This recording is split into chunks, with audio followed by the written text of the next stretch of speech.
Welcome to This Explainer. Today, we're diving into the truly fascinating dual nature of one of the world's most versatile and, honestly, most misunderstood plants, the neem tree. We constantly hear about its miraculous healing properties, right? But today, we're going to build a comprehensive safety guide. We're taking a hard look at the risks, the limitations, and the sheer power of this plant. Okay, let's dive into this. Is a 100% natural remedy always perfectly safe? It's such a common assumption.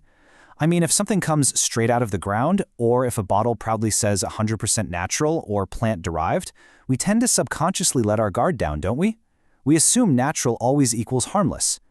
But as we're going to see today, through the lens of the neem tree, nature's pharmacy is incredibly potent, and anything with the power to heal absolutely possesses the power to harm if we don't respect its boundaries. So, to properly respect those risks, here is our roadmap. We'll start with the miracle plant's power, move into severe medical contraindications, then autoimmune and metabolic risks, agricultural limitations, and finally wrap up with industrial volatility. Section 1. The miracle plant's power, validated by modern science.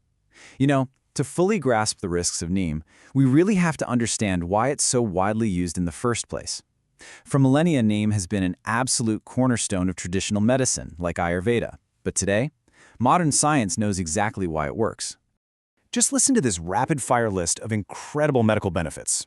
For dermatological care, neem tackles acne, eczema, and psoriasis. For oral health, it actually inhibits bacterial growth, which drastically cuts down plaque and prevents gingivitis.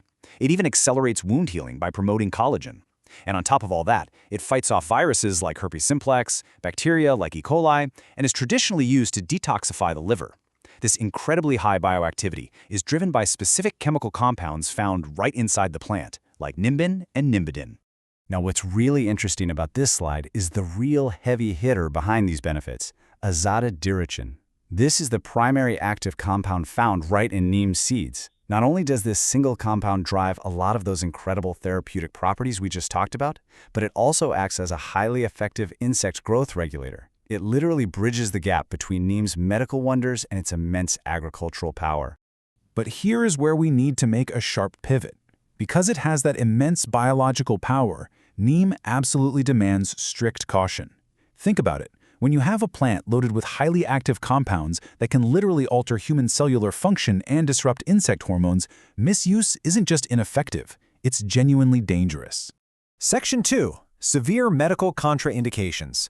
When natural becomes dangerous. We really need to shift gears here, slow down, and treat this next part like a strict medical safety manual. First and foremost, neem is incredibly toxic to infants and young children. We are definitely not talking about a mild upset stomach here. Ingestion of neem oil or high doses of extracts can lead to severe, life-threatening poisoning. Symptoms include intense vomiting, seizures, coma, and hepatic damage, which, to be perfectly clear, means severe liver damage. Because small bodies simply can't process these potent compounds, neem must be kept strictly away from kids. Next, we have to talk about fertility. And this one is actually really surprising. Neem acts as a highly potent natural contraceptive, heavily impacting both men and women. For men, prolonged consumption of neem leaves or oil can significantly reduce sperm count and sperm motility. For women, it can actively interfere with the body's natural ovulation process and even prevent the implantation of an egg in the uterus. Building directly on those fertility impacts, pregnant women must strictly avoid neem. Listen, this is not a casual suggestion. This is a firm, non-negotiable medical boundary. The risks of miscarriage are severe when neem is introduced to a pregnant body. The exact same cellular disruption that makes neem so great at clearing an infection makes it entirely unsafe during pregnancy. So the crucial point is understanding exactly why this boundary exists. Neem possesses abortifacient properties. Medically speaking, an abortifacient is any substance that induces an abortion or a miscarriage, and neem does this by actively triggering uterine contractions.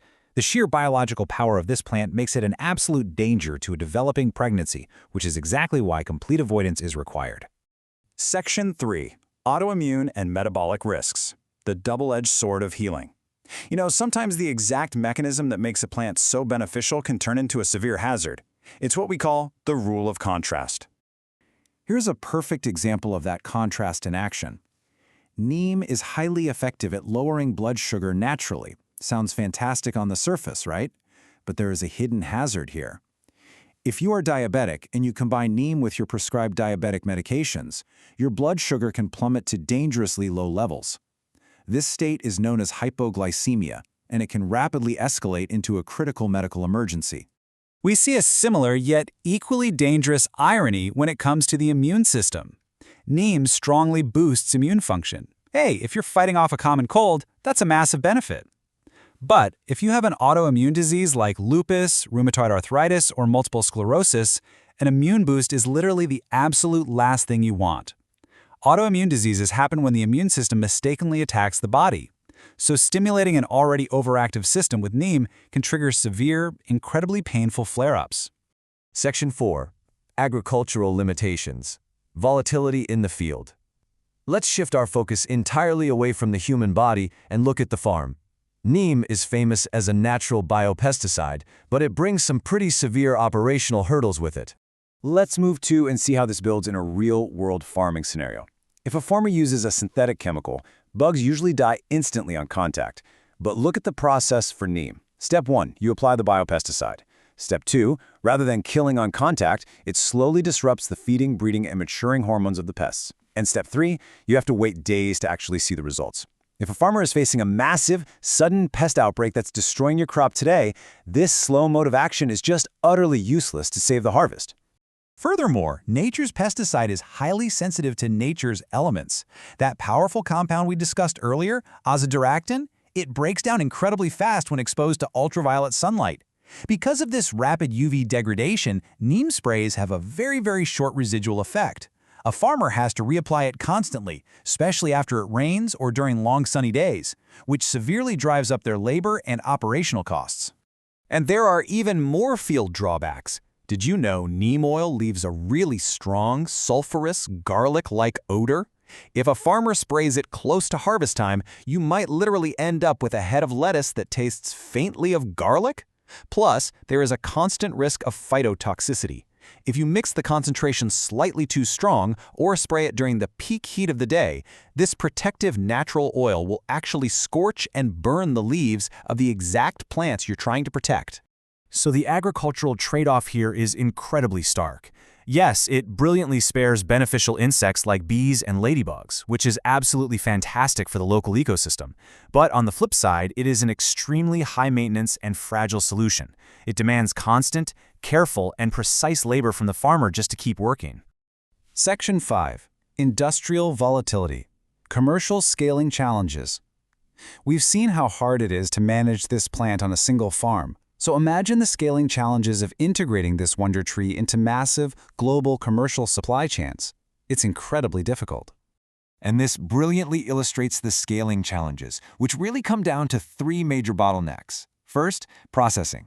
Extracting the active compounds is highly labor-intensive, and trying to remove its deep green-brown color and intense bitterness for high-end cosmetics is super expensive. Second, stability. Raw neem oil degrades rapidly if it isn't kept in cool, dark storage. That creates massive shelf-life headaches. And finally, supply. You simply cannot force nature. Neem trees rely entirely on seasonal fruiting cycles, meaning raw seed supply is unpredictable and constantly fluctuating. And this volatility threatens production across a massive swath of global industries.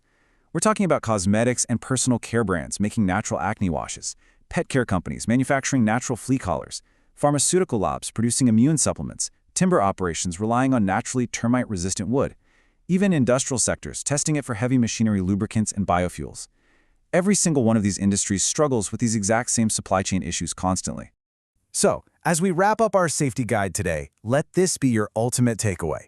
The neem tree is an absolute marvel. It's a plant of immense capability, from clearing up skin conditions to replacing harsh chemical pesticides on farms. But precisely because it is so biologically active and potent, it demands immense caution.